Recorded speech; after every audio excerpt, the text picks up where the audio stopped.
Philly, it's your turn. That's right. March 14th, March 15th, we coming to the city for a 2-day weekend takeover. Yeah, we're doing a live podcast and a workshop on Sunday. Yes, March 14th, the live podcast, open bar, catered, private networking event. Our brother Wallow 267, our brother Big Business, and the legend himself, Nehemiah Davis, will all be guests on the podcast.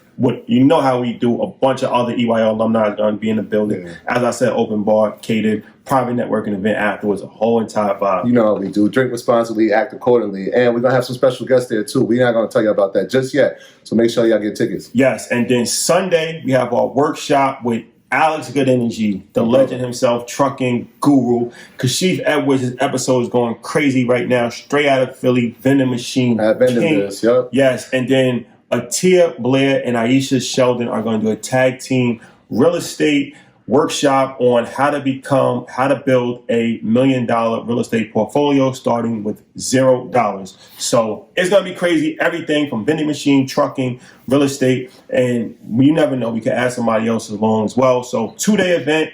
All of the information is on EYLexperience.com. So don't wait. Get your tickets. Philly, we will see you soon. Don't wait. Don't hesitate. All right, guys, welcome back. EYL, we got a very special episode today. Bling, bling. Bling, bling edition. So without further ado, we're going to jump right into this. So this is something that is extremely exciting episode for us. Yeah. Growing up, hip-hop. No pun intended. Yeah, you know, if you listen to the podcast, you know that music played a major part in our development growing up. It really shaped our lives. And if you listen to rap music specifically, you know that jury is a big part of rap music. Bling, bling. Yes, bling, bling. Bling, bling in a dictionary. Yeah. That's a fact. That's my word. That's my word, right? Yeah. That's a fact. So, you know, a lot of times we aspire to buy gold and buy diamonds and to buy chains, and that's just part of the culture. There's no way around it. It is what it is. Yeah. But like all things in life, it's a business. The jury business is a billion, probably $1 trillion industry, worldwide, global business, every continent. Definitely. It's crazy. So my man Dion Smith is a legend within his own right, because if you're from New York City, or if you ever been in New York City, you've heard of the Diamond District. Can't miss it. The Diamond District is crazy. It's like a 2-block radius in Midtown Manhattan, and everything on there is jewelry. Yeah. Like all of the big boys is there. That's where everybody gets their chains from. That's where Jacob the jeweler shop. I don't know if it's still there, but that's where it was. That's where he started. He started there. Yeah. I mean, you can't miss it. The light post has two big diamonds, right? Yeah. Just in case you forgot where you're at. Yeah, and like Dion was telling me, like the Brinks trucks pull up like 3 times a day. Oh yeah. And it's crazy, but it's real non-discreet though. Like if you don't really know, it's not as flashy as you would think it would be. It's very I mean, you get robbed. Like, you know what I'm saying? So you got to kind of have it nondescript. Welcome to New York City. It's a culture. It's a culture within itself. Yeah. It's but one thing, if you go there, you know that the people that are in control of it don't look like the people that's buying it for the most part. Not in hip hop. No. Right. Nah, they don't look like us at all. But Dion is interesting because he has a jewelry manufacturing business. He's the only black jewelry manufacturer in the diamond district in New York, period. That's correct. So there's different levels of the jewelry game, right? Yeah. There's the retailers who's actually selling you jewelry. So that's what we buy from most of the time. Right, but then there's the manufacturers who's actually making jewelry. Mm-hmm. So he has his own manufacturing company. He employs over 20 people. Gross revenue over $5 million last year. It's a thriving business. Like I said, the only black company in the Diamond District. 100% owned. 100% owned. Right. And his father is a part of it as well. Tell the backstory on that. So it's a good story. So first and foremost, thank you for joining us. Appreciate it. Thank you for welcome, having me. man. Having me. Appreciate it. Welcome sure, to the green room. Yes, sir. So, and shout out to my man Fernando, who the the slums, legend. Thank you, Fern. Thank you. who referred this. So, Client. all right. So, can we talk? Let's jump right into it. So, you have a jewelry manufacturing company, right? Correct. But we gotta tell a backstory before we even go into what jewelry manufacturing is. My family is from Belize, so basically they migrated here probably late 70s. So you're first generation? Correct, first generation. Know something about that. So yeah, my dad actually, he looking for work, He just ended up he took a job in the diamond district, basically, and his boss became his friend, became his mentor. And for me, again, I would after school. I mean, I technically grew up out there. I grew up in a factory. So I grew up in a factory, but it wasn't glamorous, you know. It wasn't something you were proud of at that time, as from my perception as a child. So what'd your dad do? Like, what was his? He was cleaning jewelry, like He was cleaning, cleaning like jewelry. bench polishing is what they call it. And but growing up in the Bronx, it was such a contrast. I mean, this is the 80s now, right? And I don't have to tell you what the 80s were like. I don't have to tell you. It's crazy. But that train ride, and you couldn't pull out a phone and hashtag and see what was going on. I mean, I could tell you what's going on in Nova Scotia right now. But back then, I mean, your world consisted of, as far as your eyes can see, 2 to that was 5, it. 2 train, 5 train, Correct. 6 So train. I only knew that the radius of my neighborhood. But that train ride to the Diamond District was fascinating because it's the first place I saw wealth. I saw at that time it was like limousines. I mean, I saw money being spent, and it intrigued me, and I saw diamonds. I mean, I'm a kid, but it was interesting. But when I would go upstairs, it was not glamorous at all. It was hard work. You're working with metals. Yeah. You're working with metals. It was everything in there had the skeleton with the X on it. Every material we need said caused cancer. I mean, it wasn't glamorous. How old were you when you do this? I was about maybe 11 when I started. wow. started. So how did that feel? Where it's like you're seeing two sides of the coin, right? You're seeing your father who immigrated to this country, Correct. and he's working, and I'm assuming he's not making a lot of money. No. But you go downstairs and you're seeing some of the wealthiest people in America, Yeah. and like. As Well, a you kid- have to understand, and then now if we fast forward a little bit to like the 90s, and now I'm a teenager, so I'm there, you know, after school summers, you know, I've literally, Jacob the jeweler was, he was starting out right there, so I saw everyone, like from Destiny Child, when, you know, I've seen, I mean, there's nobody, Will Smith, there's nobody I have not seen on this little block. And as a teen, I mean, right now it's normal to me, I mean, it's not a big deal, but as a teenager, I was like, you know, it was fascinating. Bragging to your it was friends about that. fascinating, right? Yeah. But again, it was. I was seeing the factory work part of it. Well, that's what I'm saying. Like, did you ever think to yourself, like, this is crazy? Like, there's such a great contrast of like the haves and have-nots. Correct. Because you're seeing it. Correct. I'm seeing it. Because Yeah. a lot of times, one of the good things I like about living in New York is that you can expose yourself to anything. Like the other day, I just randomly walked down Fifth Avenue, like the Upper West Side, all the way down, and it was just amazing to me. Like, there's so many wealthy people Right. in New York City. Across the street from poverty. Exactly. And it's Yeah. like, It's when I literally- say I wealthy, always like say that, net yeah. worths of 50 million, Yeah. 70, And you're in the 100, supermarket with 100 million. Yeah. But then it's like, you could take a train and people are in public housing. Correct. But a lot of times people you just stay in your element. Yeah. So you don't even realize that there's such a big difference. You When don't realize seeing it. that as a kid, did that make you want to say, I need to get on the other side of the So table? what I learned was, again, growing up in the Bronx, your mind is, again, there's no way to see what's going on Right. outside. Yeah. The nationalities were Black, Puerto Rican, Dominican. That's it. That's all I grew up around. But the train ride would expose me to different cultures: the Jewish culture, the Indian culture, the Russian culture. And I was comfortable. I mean, I admired these other cultures because at the time they were different. And you know, you would that perception as a Black person in the jewelry industry, you know, you'll never survive. That's a false perception, because as long as you're honest in that business, I mean, you're going to thrive. They're going to help you. They're going to work with you. Period. It sounds like your train ride is what people go to college to get, right? Correct. Like people leave that bubble of their The community bubble, to right. go to their You have to get out of your bubble. go to college and get this experience of interacting with other cultures. Like you literally got that from riding the train. I got that. That's crazy. I got that. You know, and being upstairs and again, you know, there's just this misconception that if the person doesn't look like you can't do business with them, or they don't want to do business with you. But it's false.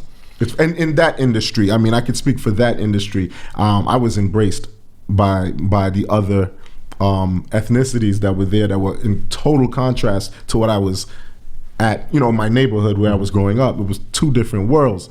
But but yeah, I had the full support. You know, by the time I was in my 20s, I was trying to figure out, can I do this? But I had spent so much time there, I realized that if I needed funding, I can get that with a handshake.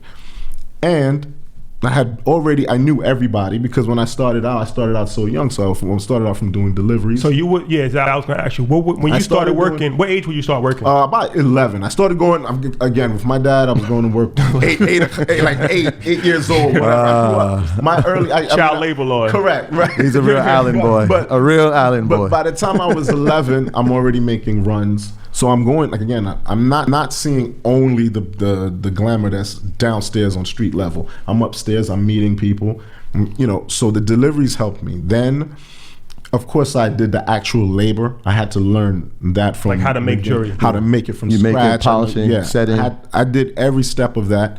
I learned that. But that could only get me so far. That could only get me a job with someone. You know, I needed to think bigger.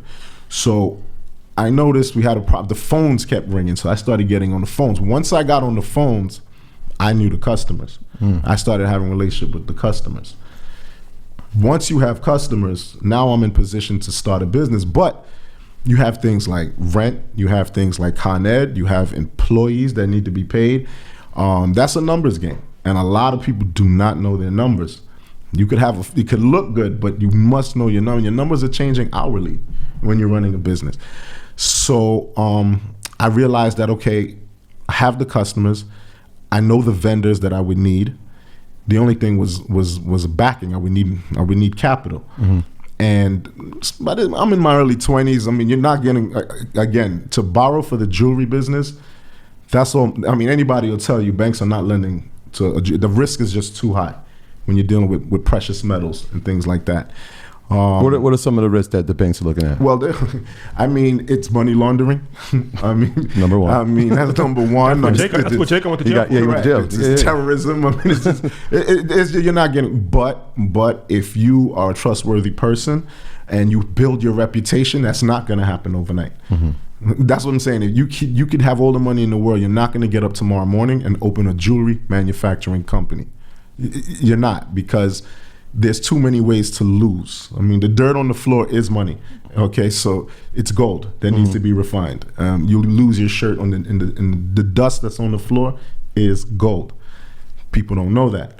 So you would need to build up your reputation before embarking on that. And again, once I realized that the peers in the industry would trust me with capital, at that point, there was no stopping me. My decision was made at that point. So, all right. So, you're early 23, something like that? Well, you know what? I would say about like 25. I'm just like, okay, what am I going to do? So, at 25, you've been working in the industry for 14 years. Correct. Pretty much learning every capacity. So, like, I don't know. I've heard someone say this before, but everyone's overnight success takes about 15, 20 years. You go to college? Yes, I did. Okay. I went to BMCC. Okay. Yeah. So you at 25 you decide, okay, I need to actually have my own business, right? Correct. So you can't get a loan from a bank. No. That's not going to happen. No. So you have a mentor in the Diamond District that you said kind of was your father's boss? Basically, my father's boss turned into his friend and mentor, and turned into the same thing for me. So he along with my father taught me the craft of the business. So I knew how to produce. I knew how to produce. But it came to a point when he no longer wanted, he retired and whatever the case may be. So I had to make a decision: am I going to carry this on, or I'm going to do something else? His business?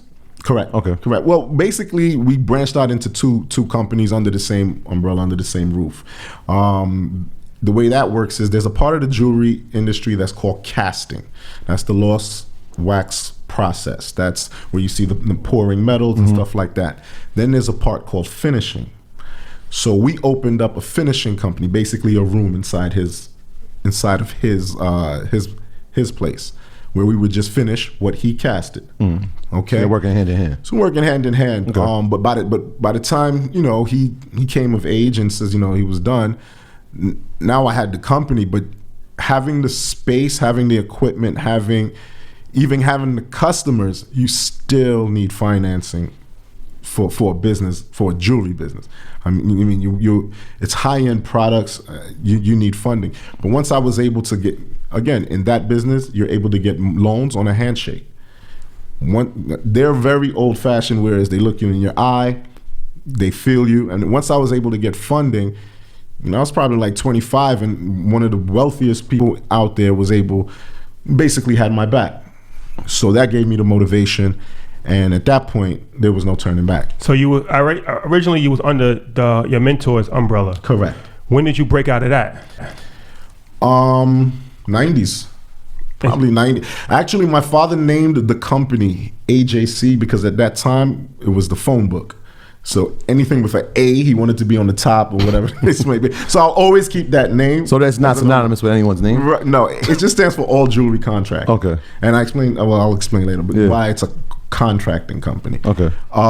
But yeah, so I took over maybe late 90s, 2000s, around that time. Very young, but again, at that point, I've already had so much experience, and I just knew everybody. I knew everybody at this point. So at that time in the 90s, what ethnicity is in control of the Diamond District? Are we talking Russians, Jewish? All three. The Jewish, the allies that I had were Jewish people, which they're awesome. And then again, those are the three nationalities that I dealt with. But they were vast contrast for what I was going home to in the Bronx. Okay. At that time, I'm not talking about the Bronx today. I'm talking about the Bronx 80s, 90s. They weren't really role models out there. I mean, but I was able to have role models, and I was seeing people that was successful. So I had things to aspire to. Whereas I would go home and it was like the people to aspire to. I mean, we could go down that road. Yeah. The people that aspire to, they're wearing the products that you make. Correct. And I always say you need. Again, I feel like you need to. Once I could see it, I knew I could achieve it. I mean, I knew I could do it. So what were the steps? All right. So you got a loan or so what happens is. I had the customers at this point, okay, and I knew how to do the craft, but I'm still one person, so I knew I needed staff, and so now I had the customers, I knew the vendors to get material, and at that point I didn't have any real money, but what is money? I mean, once I had the allies, once I had the vendors, and they would extend me credit, all I had to do was work at this point, promote. Back then it was harder to promote, of course, but it was word of mouth and things of that nature.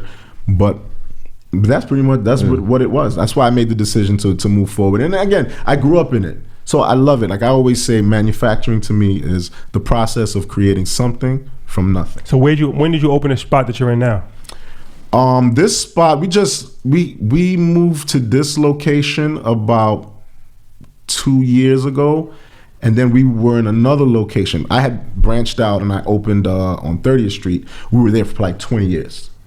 But I decided to move back to the Diamond District just for proximity purposes of, getting my materials and there's just a flow. There's more workers out there, and so. All right. So when you started out, what was the steps? What was the first step that you had to take? You got the backing financially. Correct. But outside of that, like what did you do to actually get up and running with your own shop? So basically, again, now it was customer pleasing. It's customer pleasing. It's being competitive with pricing, and basically as of right now, it's just letting people know that I'm there, because like factories, they don't really promote because they don't really have to. Like the jeweler or the designer, they promote themselves, and once they generate business and send it back to the factories. So most of my competition, they were kind of like lazy. They just sat back and waited for it to come. But as time goes on, again, you'll never see most of these factories. They don't have a social media. They're not gonna, and for good reason, because I always make this analogy, like if you get your car washed and they do a good job, you scream at the top of your lungs, go over there. They do a great job. if I do a good job for you, I become your best kept secret. Because you don't want let's say if you were a jewelry designer, you don't want your competitors to know where you manufacture. Right? Because if you're a jewelry designer, your foundation is your manufacturer. So I'll do a good job for you, but you will never promote. Because that keeps it custom. Correct. And then, so how do you promote? This is a very hard business to promote, because how do you promote it? I make jewelry. Show me your jewelry. Show me your quality. I can't show it to you. Yeah, so you can't because it's not my design. Okay, right. It's not my design. You can't. It's like intellectual property. It's that person's design. Okay. Right. So I'll mass produce it, but yeah. So that's pretty much it. Now I can't come out with my own line because now I'm in direct competition with my customer. Right. So I can't have a jewelry line. You know, it's a conflict of interest. And you can't even tell people who your customers are. I can't even tell you who my customer. So how do you promote? Right? I can't tell you who I work for. Most people, like the high end and the bigger brands that I do mass production for, I have to sign an NDA. You know, I have to sign because I'm their best kept secret. Basically. Now, another analogy I like to make: if you go to a car dealership, the person that sold you the car did not make the car. You know, so factories are not really promoted.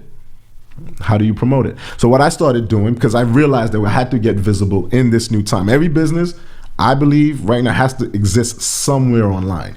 You have to. But everyone was like, what are you going to promote? You have to stay quiet. You can't, you know, any customer I mention their name, I lose them.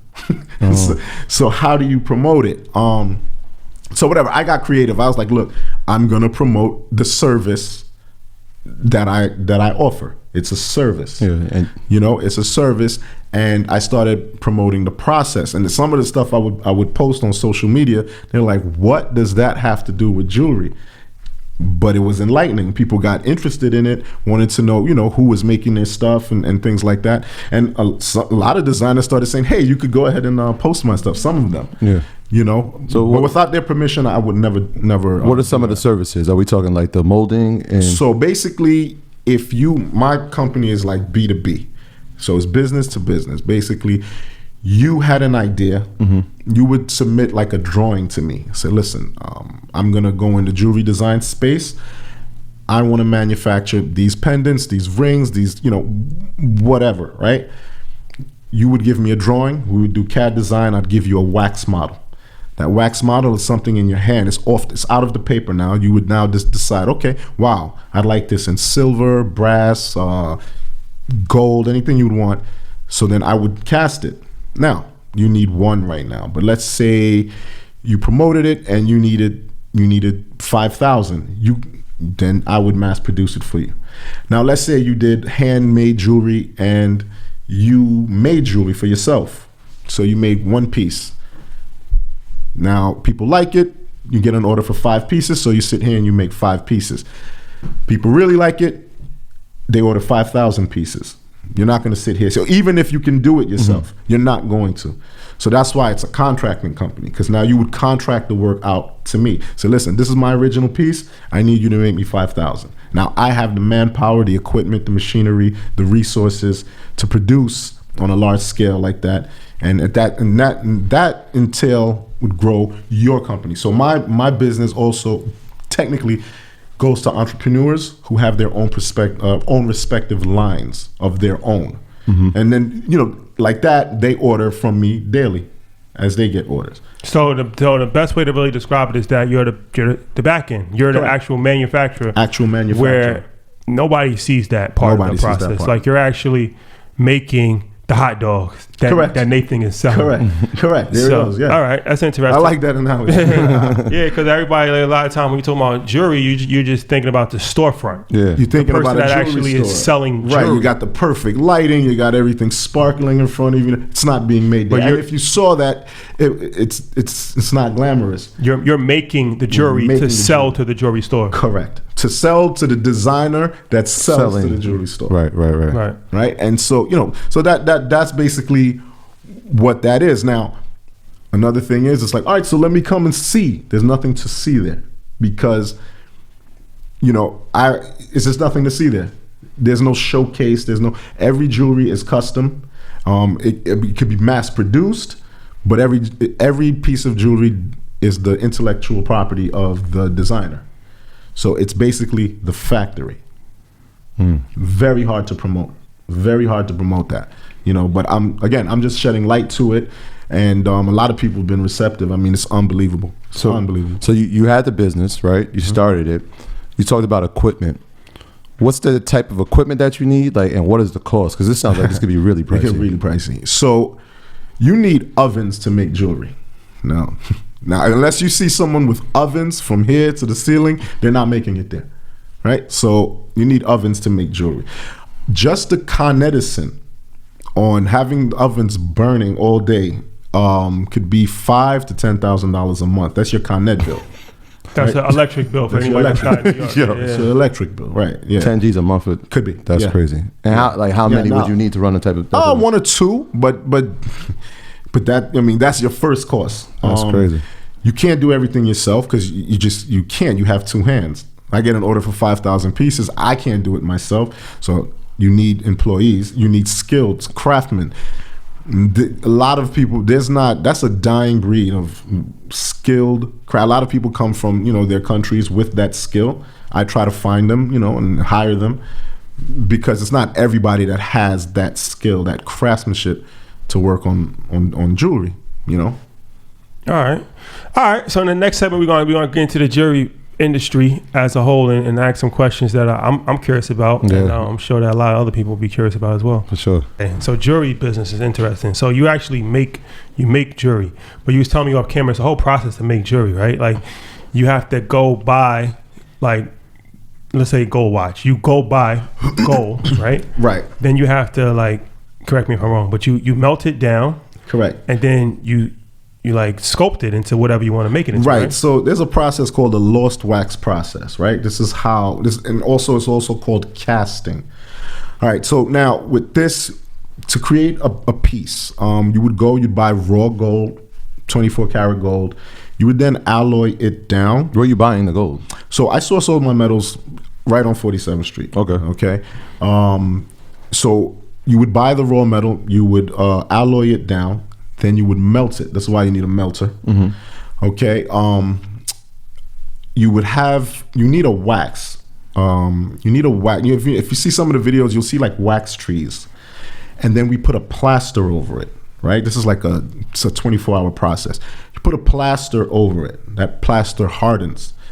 The reason you need ovens is because now that wax holds the form that was inside those cylinders that you see that I post. The heat from the oven is about 1,200 degrees, right? That melts the wax and leaves the cavity. The wax leaves an empty cavity. So when you melt the metal, you go ahead and pour that into that cavity. Mm-hmm. So that gold is now in a liquid form. You pour it in there, it hardens. Once you break the cast off, whatever was in that wax form, whatever was in that tree is now in gold. Mm-hmm. Okay? And at that point, then it's clipped off the tree, and then it goes on a bench and it's polished and things like that. So again, you need motors. You need equipment. I mean, you're not going to see this in a jewelry store because they're not making jewelry there. They might have a little steamer or they might have a little polisher, but they're not casting jewelry there. You need equipment. So after the polishing process, now it goes into the mold. Is there after the polishing process is pretty much done, unless there's stone setting and things like that. Okay. Because when it comes out, it's a raw casting. It's raw metal, so it'll cut you. It's rough. So those wheels that you see the polishing, that's what gives it that refined finish, and then at that point it's packaged in my customer's packaging and then sent out. Okay. So all right. So, and you were saying that the difference between 14 karat, 24 karat is... So 24 karat is fine gold. That's 100% gold. Pure gold. That's pure gold. All right. Now, they're different. You have 22 karat, you have 18 karat, 14 karat, and 10 karat. For example, 18 karat is only 75% gold. The rest is alloy. 14 karat is 58.3% gold. The rest is alloy. So if you're wearing 14 karat, you're wearing half gold, half alloy. Like Rolex there's no Rolex, no gold Rolex that's 14 karat. It's not considered It's just not for their standard. So does that make 14 karat a stronger gold? Well, the more alloy, the alloy It's makes stronger, it right? stronger. Correct. Like if you wouldn't wear 24 karat because it would be bendable. It wouldn't work. The highest karat you would wear is 22 karat. And that's about like 96% gold. So, but and then 10 karat is 41.7% gold. So you have to, it's not simply throwing your chain on a scale and saying and looking at the price of what gold is trading on and saying, oh, this is what my chain is worth. No, because it's not full gold. It's a percentage of gold. So nobody has fully gold anything. No, you wouldn't wear 24 karat. 22 karat is 90. I think it's like 96%. So that's fully gold. 18 karat is that's respectable. It's 75%. It's 75%. But when I was in the Bronx, everybody was like, it better be 14 and 14. But 14 karat is half gold and half alloy. So and we've seen people wearing the big kilo rope chains, right? They put that on the scale. Right. You don't know the weight is not the varying the price. You don't know the percentage of the gold. So you cannot look at the market and say, okay, gold is 1,500 an ounce. And they put it on a scale and it's 10 ounces, whatever. No, it's not 1,500 times 10. It's the percentage of gold times 10. How do you test gold? So if I'm buying gold, right, and somebody tells me this 20 karat, but it's really 20, it's really 14 karat. I can't tell by looking at it. You can't. After you look at it a lot. I mean, your eye gets kind of trained to the color if you see it all day. But the old-fashioned way, you see them rub it on a piece of. It's just very primitive. But now there's computers that'll just print out the full element, every element that comes. So every element. So at this day and age, no one is gonna. So you scan it. Yeah, they put it in a machine that scans it and gives a printout of all the elements, and then you'll know how much carats. Because a lot of time, I would see people come to me and was like, this is 10 karat, but no, it's not. It's 8 karat. If the person that's mixing the alloy has the control. And they doing that on purpose, right? So they can mark it up. I don't want to say they're doing that on purpose. Nah, I mean back in. But there's a human element, and he's talking about money. Yeah, back in high school, a few of us used to go to Fordham Road. We won't say names, right, myself included, and we would get changed. And I'm like, yo, there's no difference between mine and yours. It looks a little more shiny, right? But mine is 14 karat, man. Yours, what's yours? And it was like, we didn't know. You didn't know. We had no idea. And then here's the other thing. Gold is. It's like synonymous with time, right? It's the time you bought it. Oh, okay. We could have the same chain, same weight, but if you bought it in 2010 as opposed to 2020, it's the same chain, same weight, totally different price. Why is that? Because the price of gold changes fluctuates. by the day. By the day. So if you had, again, if you had a shoebox of cash, well, you know that's spending even if you don't touch it. Mm-hmm. It's spending with time. Right. At least gold now, if it's charted, it usually goes up. Mm-hmm. So the chain you bought for, let's just throw a number, $5,000 10 years ago, now that chain could be double. Inflation, really. Correct. The chain could be double. So now you could sell it for $10,000. Mm-hmm. Now, if you had $5,000 in the shoebox 10 years ago, it's still $5,000, but you can do less with $5,000 back then as opposed to today. Gotcha. Right. So that's why gold is an investment. It is an investment. I mean, not diamonds per se. I mean, diamonds you need to find a customer for it, but gold.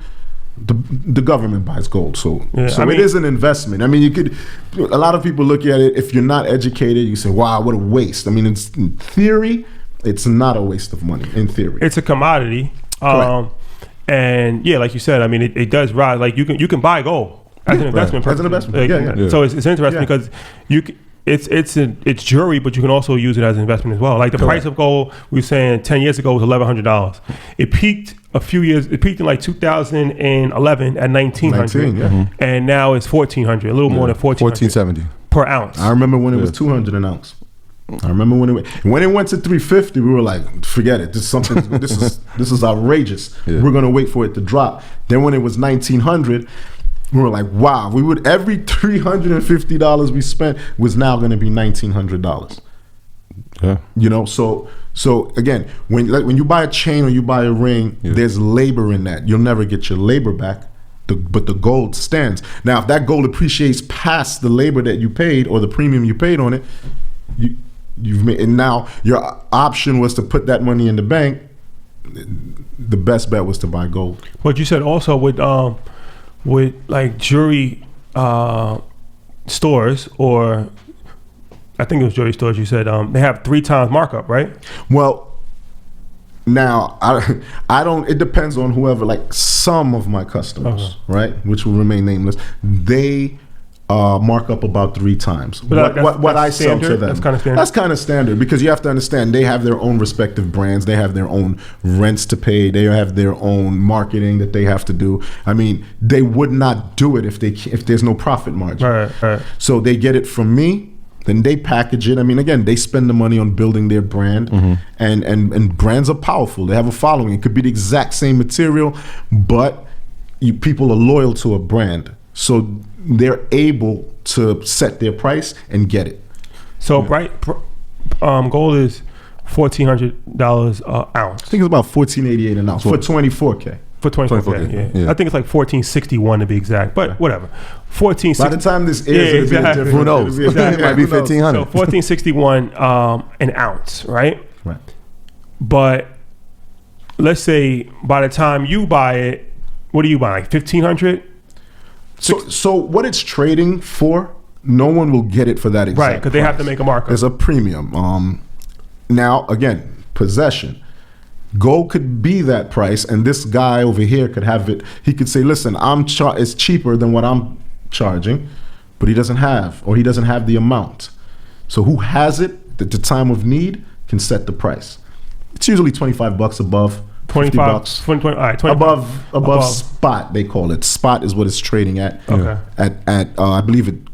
I think it's in the London fix closes about 11, 12 o'clock. So at 12 o'clock, the price is set. Doesn't matter what you bought it for yesterday.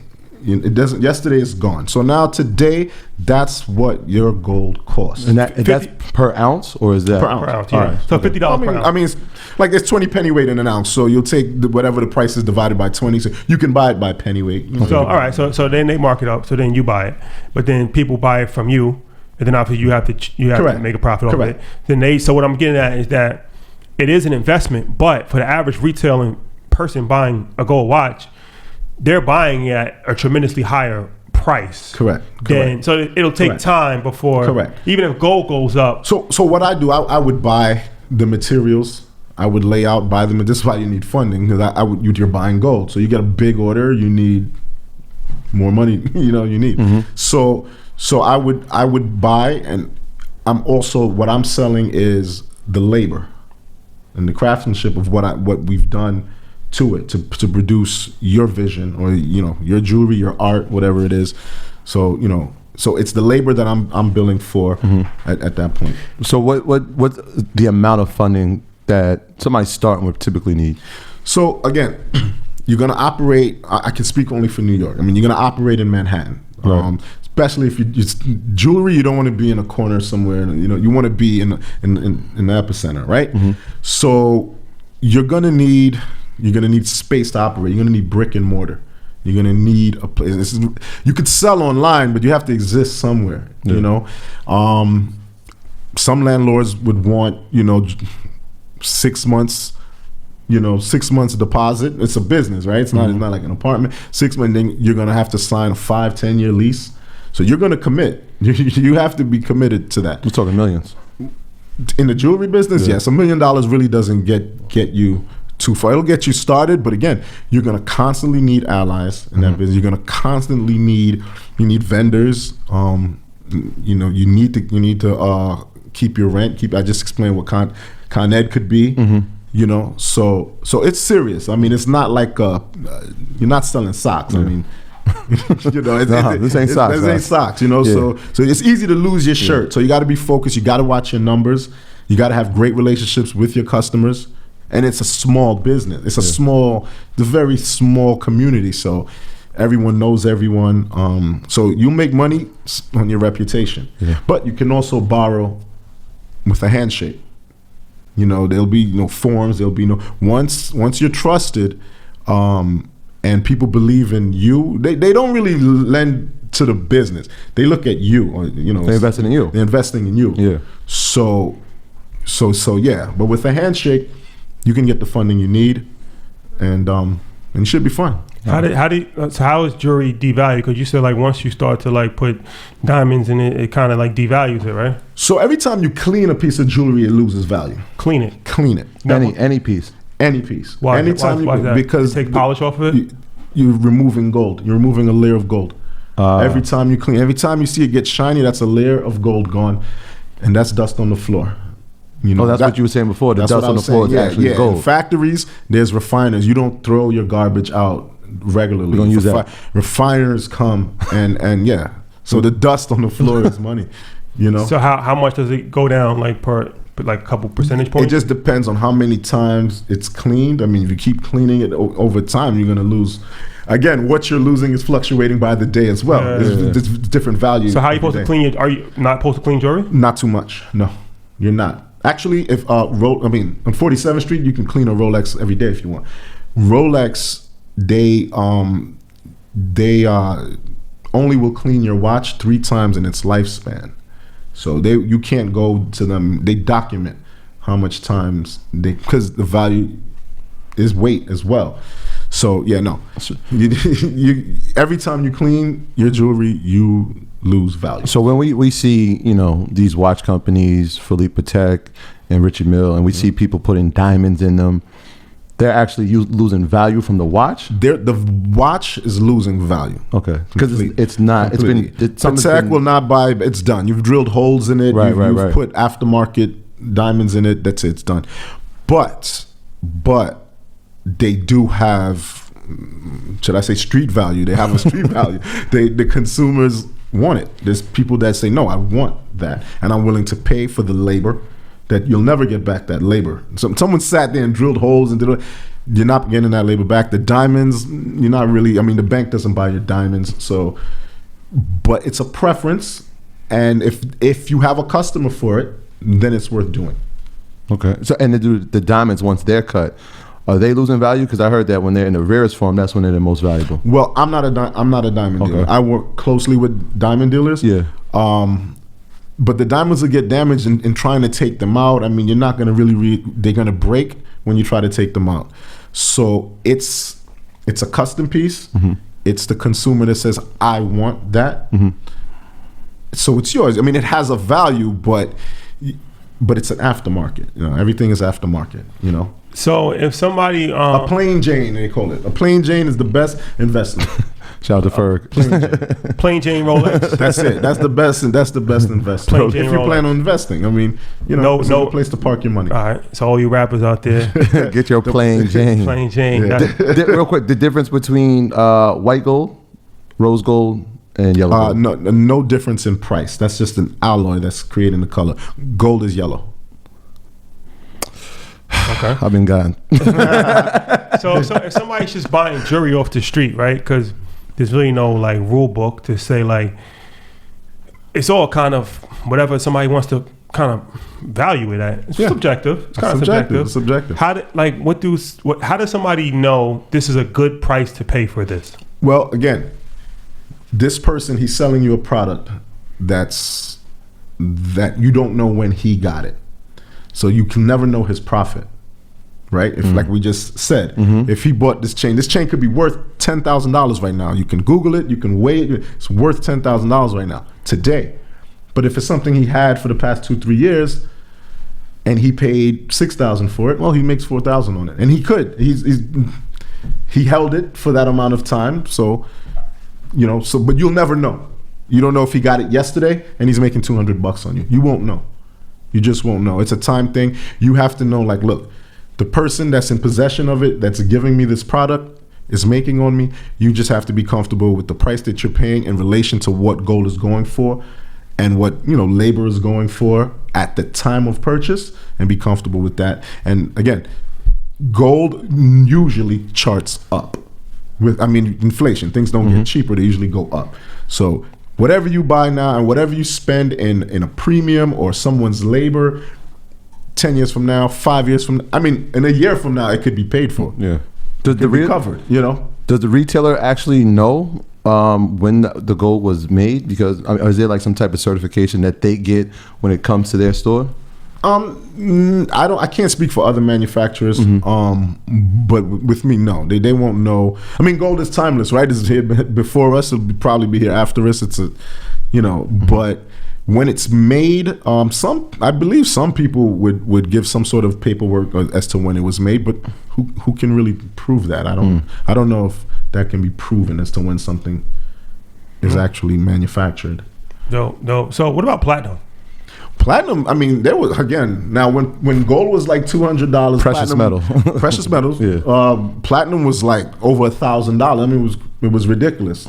That's why everyone started wearing white gold, so it could look like platinum. We can't tell the difference. But now platinum is cheaper than gold. So Is it? yeah, I mean, I didn't check the numbers as of today, but platinum is cheaper than gold. So nobody's really wearing platinum anymore. No. So your advice long term is just gold.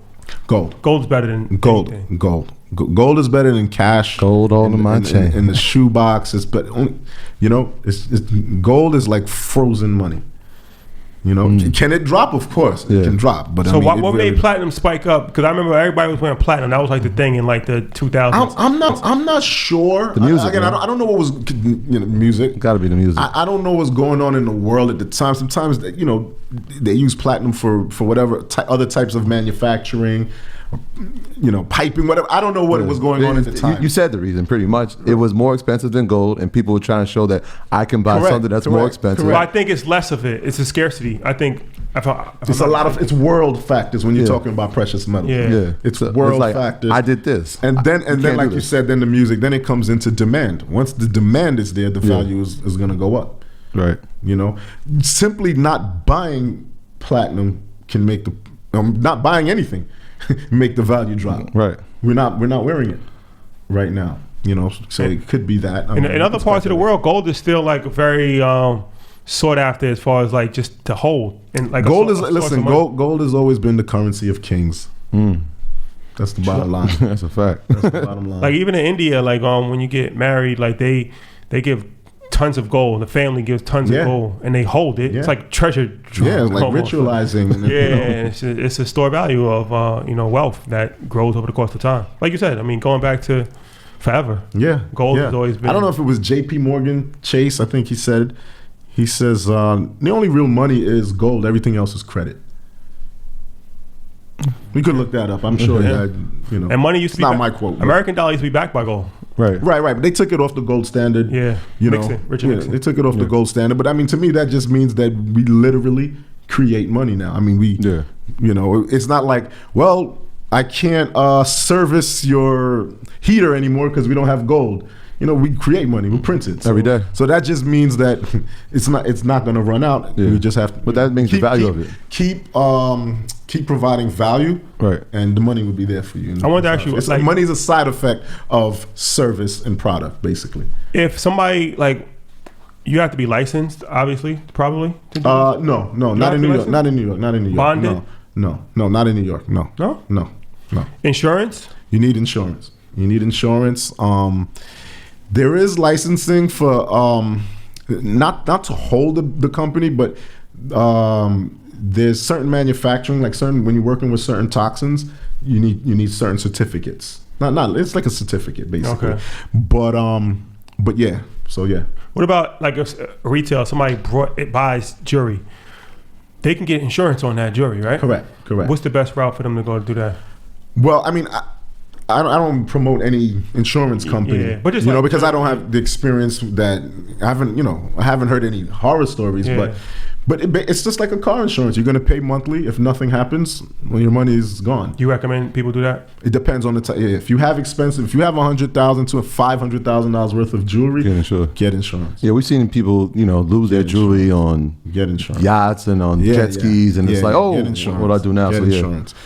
But we've heard rumors of rappers that getting robbed. Set their robbery up. Yeah. To get insurance money. Right. It could always get sticky. You're dealing with insurance, a police, and then it's we don't encourage that. And then it's just like, how do I know it's missing and it's not in your closet? I don't know.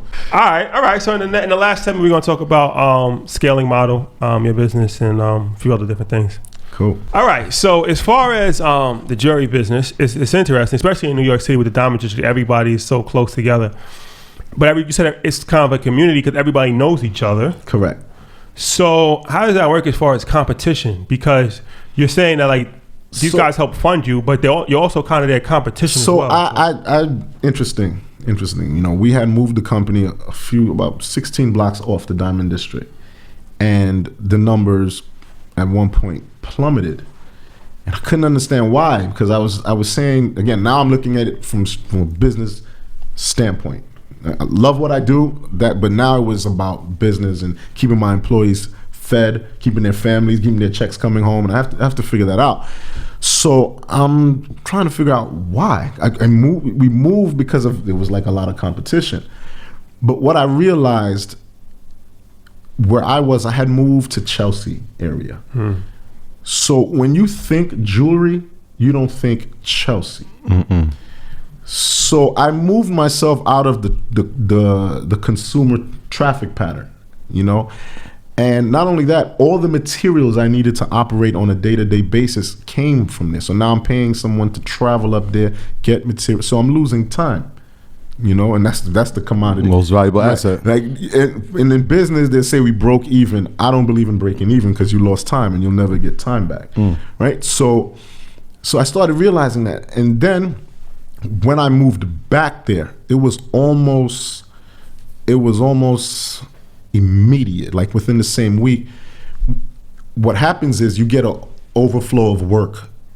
You know, before I could say, all right, screen someone, hire someone, I could send the work upstairs. I could send the work around the corner to help me facilitate. So now I had like working hands. All the materials I need are right there. The skilled workers are like walking up and had a problem finding workers because they wouldn't venture off into you know, say Chelsea where Where are you finding these skilled workers? Are they coming out of a specific school, or is there some type of technician? It's something they come with from their countries. They were a lot of people that do craftsmanship and stuff. They started young, most people, and it's like their families and, you know, taught them and things like that. But being in this hub actually made my numbers spike, because everything I needed was right there. So what happens is, instead of competing, it might look, if you walk the street, you'll see guerrilla marketing. Hey, come in here. You know, you feel uncomfortable. But when you go upstairs on a manufacturing standpoint, we're working together. So I'm able to produce faster. Faster, cheaper, and again, all my materials, everything I need is right there. You know, and I can only speak for the manufacturing sector. Now, I don't know what it'd be like to have I always said that this guy has a booth, this guy has a booth, and they're all selling the same thing. I don't know about that. But from a manufacturing standpoint, having other manufacturers around me, it makes me stronger. It makes me stronger. You said one of the biggest pieces to your success is having the mentorship. Obviously, your dad had, you know, the man that he was working for. Correct. He mentored you.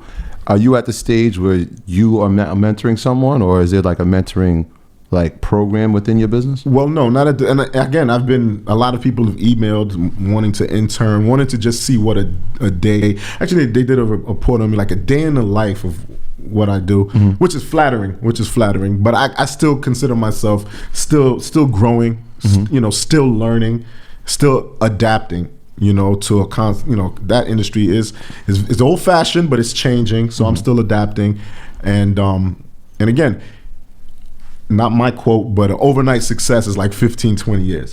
You have to know your business inside out, and you know, that's definitely the next step as I continue. Again, I'm going to branch out into more like investing and things like that. So it'd be awesome to show what I've learned, you know, to someone else. Absolutely. Because again, that was the key. It was mentorship. Looking at someone do something day in and day out, you know, watch the routines that they do. And routine builds character. You know, you stick with something, and basically mirroring them, mimicking them. You find someone successful and copy them. That's to me, that's what I did, and that's the fastest way to climb a ladder. Yeah, you know. Yeah, Shadi said that was one of like his great analogy. It was like when we were in school, we're taught not to copy. Right. In business, you actually should. You should. Right. You should. I Because mean, it be works. careful who you copy. Yeah. Be careful who you copy. You know, whatever you're around, that's gonna rub off on you. You know, you could learn to be the best crook. I mean, whatever. but you force yourself around people, you know, that inspire you. You know, and you need to be inspired. I mean, you're not gonna to run an operation, to control a business. Just means you're dealing with a lot of people. You're dealing again, being a boss, being a leader of a company. I mean, you're wearing a lot of hats. Yes, it's all about the numbers, but those numbers are not going to come if the employees are not happy. You need to sometimes be a therapist to an employee. You got to be a referee. You got to be, you know, a mediator. Yeah. You know, you have 20, 30 people working under one roof, you know, and you're the leader. You have to be sympathetic. You know, sometimes you have to deem someone not good for the team. You have to let them go. I mean, it's a lot of uncomfortable conversations as you rise in business. That's a fact. Uncomfortable conversations. Yeah, it's a lot. Definitely. That's a fact. So, all right. So, if somebody is, they have an idea to make a jewelry line, like EYL jewelry line, right? Okay. You can supply us, right? Absolutely. But first, we have to actually draw up the mock of like what we want. Like you would have to create the logo. You would have to find. I mean, I don't know if it'd be you yourself, but get somebody find an artist to create the logo. Trademark it. Correct. Next step. Correct. And then once you even before that, I mean, we can play with different things, can change. Mm-hmm. You trademark something, and then you're like, you know, I don't even like this anymore. So once you agree on the design, which you'll be holding them in your hand at before you get to the point of trademarking it. And but yeah, so you would give me the drawing, I would give you the piece back. Okay. And all right. So and you said like on average, if it's 3 times markup, so I buy it for you from 30, I sell it for 90. Correct. I mean, that's not a written rule. No, I'm just saying. Right? Yeah. Industry. But that's reasonable. That's reasonable. Yeah. Why is that reasonable though? That seems like a pretty high markup. Because they have their overhead, they have to spend money to build the brand. The brand needs promotion. They're gonna have, again, it's B2B, right? So in theory, you guys would be a business. I'm selling to a business. You guys have operating costs. You'll have employees. You need websites. Okay. So they have to, and if they don't have capital, they can't promote the business. You know, you need capital to operate. Even if you could promote online for free, to operate. So if I wanted a custom piece of jewelry, it's cheaper to go to you directly. Correct. You much skip much cheaper. Much cheaper. How does somebody do that? So again, you'd have to know. I would have to give it drawn up first. Correct. I can't go to you and say, "Can you make me a gold chain?" Now I do have someone there that can do drawings. Okay. But it's better if you would just bring the idea, even if it's a rough sketch, and then at that point, then we go into 3D modeling, CAD design. You'll see it on a computer. You approve it from a computer. Then you'll approve it in your hand with a wax. We can control the price point because the price will come from its weight. So in the CAD design, the computer will tell you what it's going to weigh, and we can make it lighter. We can control the price before we even put anything on the table. The only upfront cost would be the CAD designing and the printing of waxes. How much does that cost? You want $500, $1,000, and you have a piece in your hand. You have a prototype. And we can start off with cheaper metals like brass. You know, once you wouldn't play with gold until you were positive and things like that. So you make the first one. Let's just say it's the EYL pendant, and it's like Shotty gets one, I get one, and then if we put it out, then you mass produce it. Then as we well. mass produce it. So you'll get an order, and now again you'd have to hire. I mean, people to. You could do it yourselves to a certain extent, but then let's say someone says, "Listen, we want to gift this at an event." I mean, again, it would be brass. It's not going to be gold. You know, it'd be a low ticket item, but still, you just want your logo out there, you know, in metal form, right? So at that point, yeah, we would mass produce it at that point. What can you make? You can make a watch? Watches, no, we don't make watches. Watches are made by those brands. Whoever, we don't know who makes it, but I guess Rolex, Patek, those are their own brands. You make like rings and rings, pendants, bracelets, charms, earrings, anything. So there's a lot of talk about a pending recession, and I assume that would have a drastic impact on the jewelry business because that's expendable. You don't need a jewelry, right? right. So, but you were around through the last recession, right? 2008. Yes. How does economic downturn? How does that affect you? So that's what happened. It made me change. First, we would only do silver and gold, but in a recession, it was like no one's buying. You're not buying precious metals. So that's when what we did was we got very creative. A lot of people got creative, and we started manufacturing brass. So brass gives the look of gold. It's yellow, but you could do big pieces. Like a lot of ladies wear like big cuffs and stuff like that. So we started manufacturing brass. So let's say you would make a $30 cuff, a $30 earring, but you do 10,000 of that. That's how you survive. And people can, in a recession, they can afford a $30 earring. Yeah. Whereas opposed, there was a $50,000 chain, and you have enormous markups and things like that. So that's how we were. But you have to be creative. You have to be creative. That costume jewelry actually. That costume jewelry is also saved me.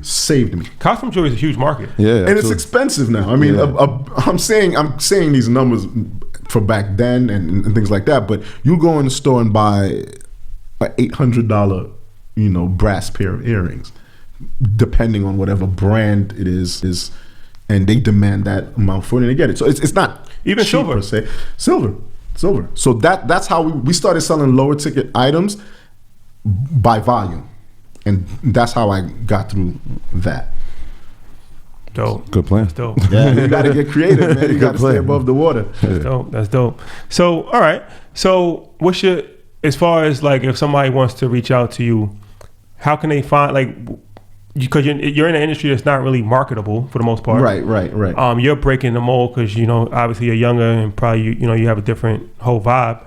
Right. So how can somebody find you as far as if this day and age is social media. Social media is the best content. But it's always been word of mouth. Right, again, because even say a jeweler or a designer, they're gonna hide me. They're not gonna. Right. They'll give me the business. Exactly. But they won't say who did the work. So if let's say you were an entrepreneur or you wanted to create your own line, or you just wanted to get a good price on something and skip the middleman, then you do a little bit of homework. Now you can hashtag jewelry making, jewelry manufacturing, and then I would definitely pop up at that point. And again, you can email me info@ajcjewelry.com, and we take it from there. And again, I don't have much competition in this industry where it comes to social media and stuff like that, because most of these companies they're not gonna promote. So because they don't need to, or well, because of all the what I just explained, promote what? Right. I'm just saying, I'm thinking in terms of they probably have been their established with customers. clients. They have more established clients too, and their customers will continue to promote themselves. Exactly. And then the kickback is the work, But again, for me, those companies have been around for the grandfather. They're 100-year-old. Most of those businesses, 100-year-old businesses.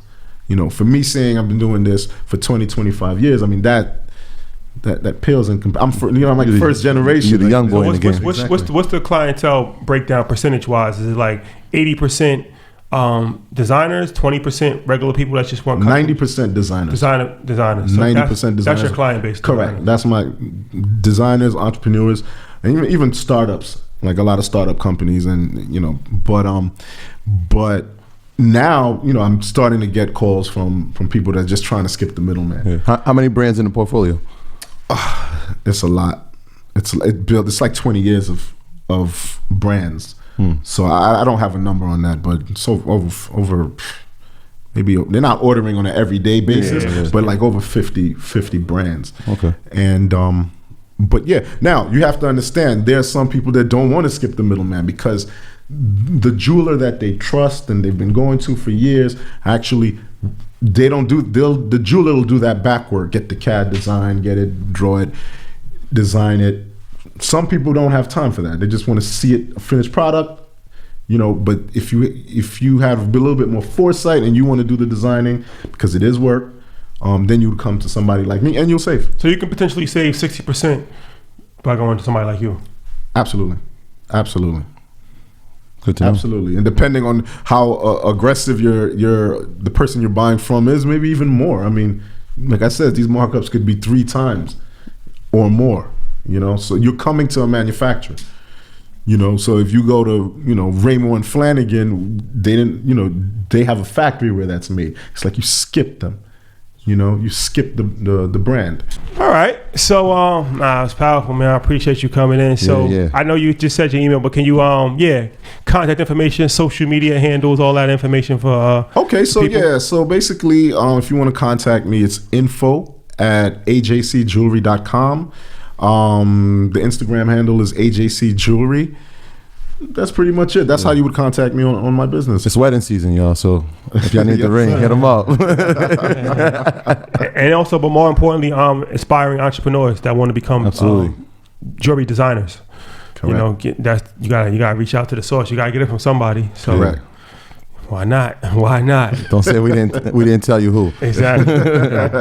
Troy, some housekeeping items? Yeah. Shout out to everybody on patreon.com. That's our Proud to Pay program. It is grown. We got a community on there, y'all. So I just want to give a huge shout out to some of our Tier 5 members, Joseph and Markel. They have joined at Tier 5. So you know that now at Tier 5, you have access to EYL University, our online website where we have courses, live webinars, and you'll be able to live stream our workshop. So shout out to y'all, and Christian, who was a Tier 4 member, and Janice, who was actually on EYL University when we did our webinar about getting in the podcasting game. She said, she gave up her membership at the gym to come to EYL. So thank you for joining, and keep supporting that. And earnyourleisure.com, our merch is up there. We are wearing our winter season merch. Is cold in New York, so we have on our sweatshirts. Shadi has the hoodie on. I have the crew neck, and we added some more things on there. Our earners shirt is coming, so shout out to everybody that's supporting. The earners are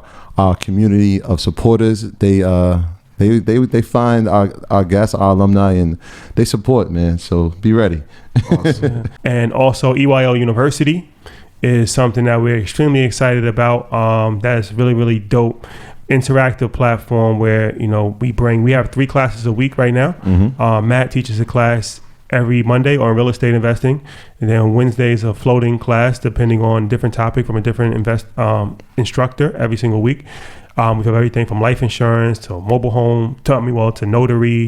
Probably will have mobile homes too, and law, wills, trust, credit, everything. Car leasing, we got it all. We got Awesome. it all. And then me and Troy teach a class every Friday. May move that to Thursday. Yeah, we're gonna push it up, man. But and that's also on a variety of different topics. So the good thing about the EYL University is that it's interactive. So it's on Zoom, so you can actually ask questions and get them answered. It's dope. It's a whole interactive vibe. So yes, that is that. And thank you guys for rocking with us. We'll see you next week. Peace. Peace. Awesome.